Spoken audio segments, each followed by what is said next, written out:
Fala galera, beleza? Seja bem-vindo ao nosso canal PhysioOn. Professor Manuel falando com vocês hoje. E hoje eu vou deixa para vocês aqui, tá? Sobre esse vídeo. Então, vamos falar sobre avaliação aeróbia, falar como define as zonas de treinamento. Então você que conhece seu amigo que corre, por exemplo, manda esse vídeo para ele aí, para ele entender um pouquinho como ele pode fazer a avaliação dele e definir as zonas de treinamento dele, beleza? Você já conhece o nosso canal aí, deixa o like, tá? E compartilha essa informação para mais pessoas aí, para ajudar nosso canal a crescer, beleza? Vamos lá então, vamos para a aula diretaço, tá? Então, nós vamos falar como definir as zonas de treinamento nos treinamentos de corrida, tá? É, Se a gente for pensar, a gente tem que fazer a avaliação aeróbia, tá? A avaliação aeróbia tem como fazer ela em campo, no caso em pista, por exemplo. Então, um teste que o pessoal usa bastante, eu não gosto tanto, mas usam, é um teste de 3.000 metros, né? Então, faz um estímulo máximo de 3.000 metros, percorrendo a distância em o menor tempo possível, tá? Eu penso que pessoas que estão iniciando, né, não têm a, a intensidade para manter os 3.000 metros numa intensidade muito alta, tá? Então, eu gosto mais teste mais controlado, teste de laboratório. Eu, como fisiologista, né, eu gosto mais teste controlado. E para teste controlado, o que que a gente vai ter aqui? A gente tem algumas variáveis, tá, que a gente pode estar pensando em monitorar. Então, eu posso utilizar a frequência cardíaca, a frequência cardíaca, normalmente a gente usa um monitor, né? Um relógio com uma fita no braço ou no tórax, tá? A percepção subjetiva de esforço, então a gente chama de escala de Borg, né? A gente usa a escala de 6 a 20 pontos, tá ok? Depois eu vou explicar por que que a gente usa essa escala e por que essa escala aqui ela é validada para fazer essa avaliação aeróbia.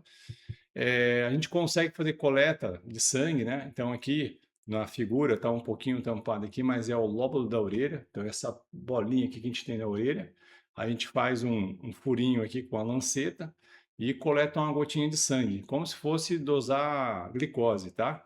Coloca num lactímetro portátil, que muitas vezes a gente pode ter quem está em laboratório aí de fisiologia, pode ter um lactímetro de mesa também. Então a gente tem um lactímetro portátil, facilitando, né, abaixando o nosso custo em relação à avaliação. E a dosagem de lactato é importante, que ela representa a parte metabólica do nosso corpo, tá? Que é o mais importante para definir a zona de treinamento. Quando a gente fala de zona 1, zona 2, zona 3, zona 4, zona 5, a gente pegando o metabólico que o corpo está produzindo e sabendo como ele está lá dentro do nosso corpo, durante a atividade, a concentração que ele se encontra, é uma resposta fisiológica importante para a gente estar definindo as zonas de treinamento, tá? E um outro custo que a gente pode estar tendo, mas aí talvez é um custo mais caro, algumas pessoas têm, hoje, ainda por enquanto a gente não tem esse acesso, mas um VO2, né? Um aparelho, um analisador de gases, consegue detectar a quantidade de oxigênio que a pessoa está captando em intensidade de exercício, até ela chegar no VO2 máximo dela. Então, que é a mais alta captação de oxigênio, a gente fala, na verdade, é a captação, né, transporte e utilização do oxigênio para produção de energia aeróbica, tá ok? Tem alguns que são colocados em laboratórios, eles são de mesa. Esse aqui, ó, esse K4, né, era um modelo mais antigo, quando eu estava no laboratório, a gente teve acesso a esse modelo, a ver esse modelo funcionando na prática, então o pessoal conseguia correr na pista de atletismo e ele, por telemetria, mandava as informações para um computador que estava ao lado da pista, tá? Mas é um custo bem alto, tá? O VO2. Então, primeiramente, então a gente fala assim, como que eu vou utilizar um teste para fazer a avaliação, para definir a zona de treinamento? A gente faz um teste progressivo, tá ok? Então, um teste progressivo que começa com intensidade mais leve e vai até uma intensidade mais alta. Se a gente utilizar 6 a 8 estágios, mais ou menos, tá? De 6 a 8 estágios progressivo e levar a pessoa até a exaustão voluntária, eu vou ter variáveis muito importantes, tanto no submáximo como no máximo também, tá? É, por que que a gente não tem um VO2 e eu consigo fazer um teste progressivo? A gente vai ver que o VO2 ele tem muita relação com a frequência cardíaca, tá? Então, se eu conseguir monitorar a frequência cardíaca durante o teste progressivo, ela vai conciliar aí, né? Ela vai me falar qual que seria a intensidade do VO2 máximo? Eu não vou ter o valor do VO2 máximo, mas eu tenho a intensidade do VO2 máximo. E a intensidade é o mais importante para a gente saber a zona de treinamento máxima do nosso, no nosso atleta amador, né, nosso cliente, ok? Então eu vou colocar uns dados para você aqui em relação a um teste que foi feito com um atleta, não é um atleta amador razoavelmente forte, tá? Então a gente vai ter informação aqui do teste, ó. Então, se eu fosse pensar em fazer um teste progressivo, eu poderia pegar a frequência cardíaca, tá? E o VO2. Então, o VO2, fazendo um teste que a gente chama de VO2 máximo, com a máscara no laboratório, esse aqui é um dado real, tá? Esse atleta ele tinha feito um aquecimento de 5 minutos a 8 por hora, tá? Por isso que o VO2 dele que estava dando em torno de 25 ml por quilo por minuto. Então, ó, ele fez o aquecimento prévio ao alongamento dele como ele faz normalmente, e ele fez um aquecimento de 5 minutos a 8 por hora. Depois, como ele tinha que levar ele até a exaustão voluntária, eu perguntei para ele qual que era a velocidade de treino dele. Então, com a velocidade de treino que ele tinha já, como ele já treinava, nós definimos intensidades abaixo do que ele treinava para chegar na máxima dele. Então, se a gente for ver aqui, ó, no eixo X, a gente tem, ele começou o teste a 14 por hora, foi para 15, foi para 16, foi para 17, foi para 18, foi para 19, chegou a 20 por hora. No 20 por hora, ele entrou em exaustão. Então, eu levei até a exaustão máxima, tá? Então, o que a gente tem aqui? A velocidade do esforço onde ele atingiu o VO2 máximo dele, tá ok? Então, eu tenho aqui um valor de VO2, que tá, esse aqui foi um VO2 máximo, porque ele poderia ser VO2 pico ou VO2 máximo, mas o VO2 máximo, ele seria com alguns critérios para saber se é VO2 máximo. Então, se ele tiver platô, se ele tiver, no caso, concentração de lactato acima de 8 milimolar, e se a frequência tiver mais que 90% da máxima, já pode ser considerado como um VO2 máximo. Então, esse aqui foi o VO2 máximo do atleta, chegou a 65,47 ml por quilo por minuto, tá?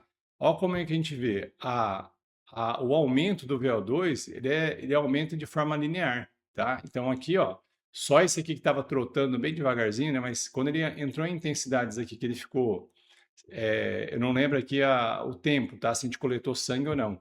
Mas o estágio de cada velocidade, ele ficou 2 a 3 minutos de cada estágio, tá ok? Então ele ficou 2 minutos ou 3 em 14, 2 a 3 em 15, e foi aumentando até chegar na máxima velocidade dele, tá ok? O VO2, esse valor que está aqui, ó, 65 ml por quilo por minuto, dá para a gente classificar como é que está o VO2 dele. Mas o que é importante para a gente montar o treino para ele é essa velocidade aqui, ó, 20 km por hora, tá? Então, essa velocidade a gente chama de velocidade da potência aeróbica dele, beleza? Olha só, vamos imaginar que eu fiz o mesmo teste, eu monitorei só a frequência cardíaca, tá ok? Eu não monitorei outra coisa, eu não monitorei análise de gases, nada. Eu só fiz a frequência cardíaca. E eu achei a frequência cardíaca dele, determinei a frequência cardíaca máxima dele, tá? Então ele fez o teste, correu lá aquecimento 8 por hora, aí depois ele fez de 14 até a 20 por hora. Ele chegou a 197. Aqui eu sei que a frequência cardíaca máxima dele, a gente colocando 220 menos a idade, ele bateu mais que a gente fala, a fórmula tem 10 batimentos para cima ou para baixo de erro, ele passou um pouquinho da frequência estabelecida para ele, da frequência cardíaca máxima prevista pela forma de carbono, 220 menos a idade, tá ok?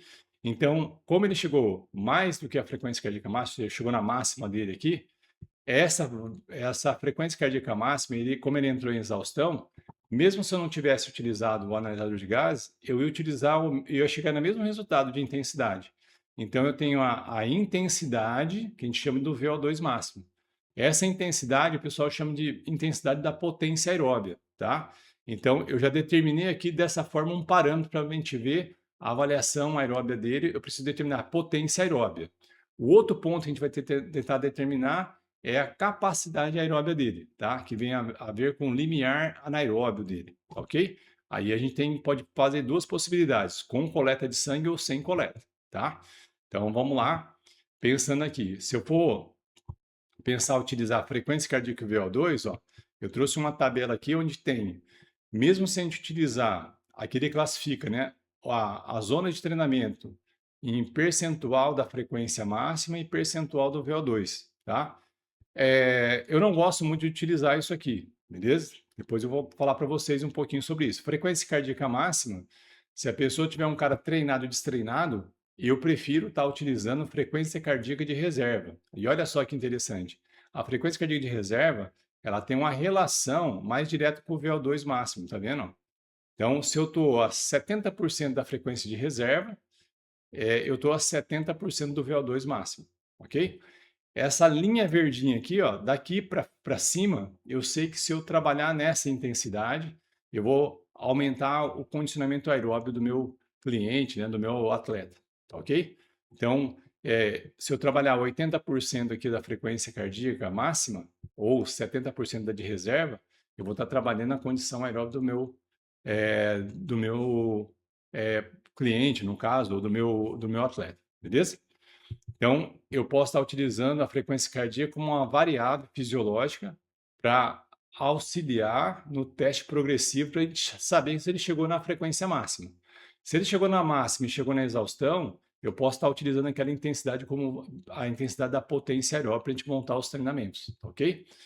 Agora, uma coisa utilizando lactato sanguíneo, tá? O melhor teste que tem não é um teste progressivo, como eu falei o anterior.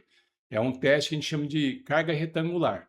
Então, vamos pensar que eu coloquei uma pessoa a 10 por hora na esteira e eu coletei o sangue dela no 5 minutos, no 10, no 15, no 20, no 25 e no 30 minutos, tá? Então, durante 30 minutos, eu fiquei ali monitorando ela na mesma intensidade, o lactato sanguíneo dela.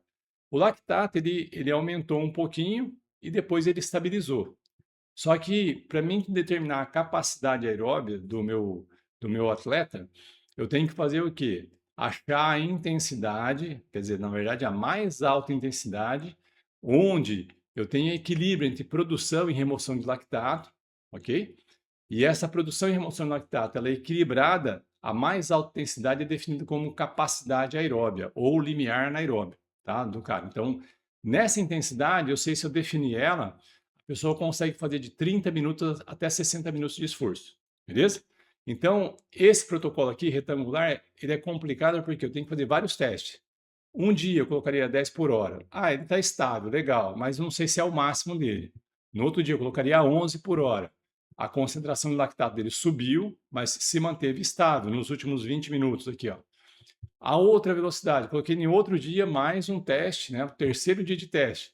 A intensidade que eu estou procurando, a mais alta intensidade, onde ele tem equilíbrio, onde ele tem a produção de lactato sendo igual, durante meia hora de teste. Tentei a 13 por hora. 13 por hora, a concentração dele subiu, mas ela se manteve estável a 13 por hora. Agora, quando eu coloquei ele no outro dia a 14 por hora, o que acontece aqui? Eu tenho um aumento da intensidade, onde ele tem uma produção de lactato mais alta e uma menor remoção. Então, ele começou a acumular lactato na circulação, tá? Consequentemente, o que aconteceu? No 25º minuto de exercício, por que não tem a última coleta? Porque ele entrou em exaustão, ele fadigou, tá? Então, quando a concentração do lactato ela começa a subir bastante, ele tem o quê? Um desequilíbrio, tá? Produção maior que remoção, ele não consegue sustentar meia hora até uma hora de exercício, beleza? O que a gente vai ter aqui? A definição do limiar, quando a pessoa atinge 4 milimolar de lactato e se mantém constante, então nesse caso aqui seria basicamente aqui, ó, 13 por hora, tá? Ou quando ele fala assim, com a diferença, né, de menor que 1 milimol, né, de lactato aí, então 3,5 mais ou menos, 4 milimolar, seria o limiar anaeróbio desse cara. Então, se eu colocaria a 13 por hora ou a 12 por hora, ele seria mais ou menos o limiar dele nessa intensidade, tá? Então, teria que fazer um outro teste depois para ver se ele mantém nessa intensidade. Então, seria o quê? A mais alta intensidade de exercício, onde ele mantém equilíbrio entre produção e remoção de lactato. Aí eu defini o limiar anaeróbio, ou capacidade aeróbia dele, beleza?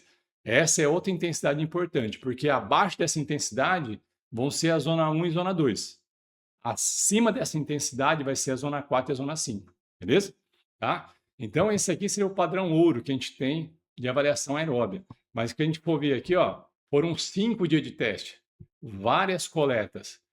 A coleta com lactímetro portátil, a fita acaba sendo um custo mais alto, um pouquinho a fita. Então, a gente prefere fazer um teste incremental, tá? Que a gente vai determinar a capacidade também, mas utilizando a concentração de 3,5 a 4 milimolar, quando a pessoa chegou naquele estágio, né, progressivo, e atingiu 3,5 a 4 milimolar, a gente já sabe que ela está basicamente no limiar dela. O que a gente pode fazer depois? Uma sessão de treino monitorada, colocar ela naquela intensidade e monitorar o treino dela para ver se a capacidade dela realmente é aquela. Se ela mantém nessa intensidade o equilíbrio de produção e remoção de lactato, igual está nesse gráfico aqui, beleza? Então, ó, só lembrando, falar assim, professor, mas por que a gente pode utilizar lactato sanguíneo e a percepção? A percepção de esforço, a gente publicou um artigo com natação, que foi muito legal, a gente vê que a intensidade de esforço ela aumenta, né? A percepção de esforço ela aumenta quando aumenta a concentração de lactato.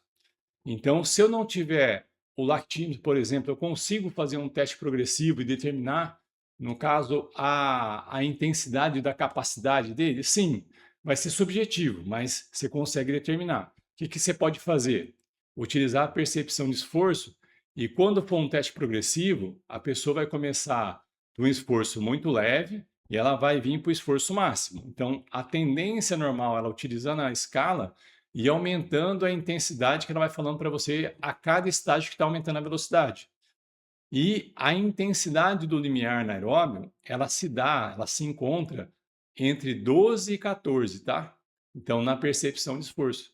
Então, quando a pessoa está fazendo teste progressivo, aí vamos pensar aqui naquele outro gráfico anterior, 12 a 13 por hora que ela estava ali, ela ia estar falando que estava um pouco intenso, 13 ou 14. Então, realmente, naquela intensidade, há equilíbrio entre produção e remoção de lactato. E outro ponto, a percepção ela vai se encontrar entre 12 e 14, beleza? Então, se a gente for pegar a percepção, fazer um teste progressivo, aquela intensidade que ele ficou entre 12 e 14 seria, no caso, a intensidade da capacidade dele, aeróbia, tá? Ou do limiar anaeróbio, beleza? Então, ó, no teste progressivo, se a gente coloca lá dosagem de lactato com a intensidade, a gente vai ter isso aqui, ó. Eu posso ter um lactato baixinho de 2 milimolar, que a gente chama de limiar de lactato, né? Beleza? Que é a gente fala assim, é a menor intensidade de exercício onde dá adaptação, melhora, tá? Para a pessoa. Essa zona aqui, onde eu tenho 4 milimolar, é o limiar anaeróbio, tá? Então, se eu pensar nesse gráfico aqui, ó, seria entre 9,5 mais ou menos, né? Seria a velocidade do limiar que a pessoa consegue ficar de 30 minutos a 60 minutos fazendo esforço, tá? Se eu for pensar no gráfico, quando eu passo dessa intensidade, 10, 11 por hora 12, eu tenho maior produção de lactato com menor redução de lactato. Então, a produção de lactato é maior que a remoção. Quando eu penso em relação a essa intensidade aqui, ó, para baixo, né? Aqui eu tenho uma intensidade mais baixa, né? Onde a remoção aqui ela é maior do que a produção. Então a concentração do lactato ela dá baixa, tá? Então a pessoa consegue oxidar mais o lactato e não acumula na corrente sanguínea. Pensando em intensidade de treinamento, eles falam que é a zona entre o limiar de lactato, ou limiar 1, né? E o limiar 2, essas zonas aqui preferencialmente de capacidade aeróbica muito boa. Então, por isso que a gente fala, o Z2, galera, tá aqui, ó, tá? Entre o limiar de lactato e o limiar anaeróbio, beleza? Aí vamos tentar aqui só elucidar um pouquinho. Então, como eu falei para vocês, ó, o Z3, que seria a velocidade do limiar anaeróbio, considera como sendo pesado, a percepção está entre 13 e 14. O que a gente tem que lembrar? Conforme eu vou fazendo um teste progressivo, o lactato vai subindo e a percepção de esforço ela vai aumentando, tá? Aí o que a gente tem? Z4 e Z5, se eu for pensar no treinamento, não é um treinamento que a gente consegue fazer de forma contínua, muito tempo. Porque eu tenho o quê? Um aumento da concentração de lactato e menor remoção. Então, quando eu faço esse tipo de treino em Z4 e Z5, são treinos mais intervalados. Quer dizer, eu tenho que dar pausa, beleza? Em Z3, eu tenho o quê? A produção e remoção de lactato ela se mantém constante, é a velocidade do limiar. Tá? É uma intensidade pesada, mas é uma intensidade onde a gente vai treinar, a gente vai flutuar nela, né? Que a gente fala, a gente vai passar por ela em alguns treinos. Mas eu preciso treinar aqui, ó, para melhorar essa produção e remoção. né, para melhorar o meu Z3, o meu pace em Z3. Agora, em Z1 e Z2, a produção de lactato ele é menor que a remoção. Então, a gente fala, a parte mais aeróbia está aqui, ó, do limiar para baixo, tá? Então, lembrar que treinos intensos, Z4 e Z5, eles são importantes para melhorar a condição física. Mas, volto a falar para vocês, não dá para treinar sempre aqui, ó, Z3, Z3, Z3, Z3, Z3. Você tem que treinar em Z1, Z2, pouco treino em Z3 e alguns treinos também em Z4, em Z5, né, que a gente fala. E a gente pode estar utilizando até 120% da velocidade do VO2 máximo também, tá? Mas eu vou deixar isso aí para a próxima aula, beleza? Então, aí ficou a nossa aula de hoje, pensando em avaliação aeróbia, tá? E definir as zonas de treinamento.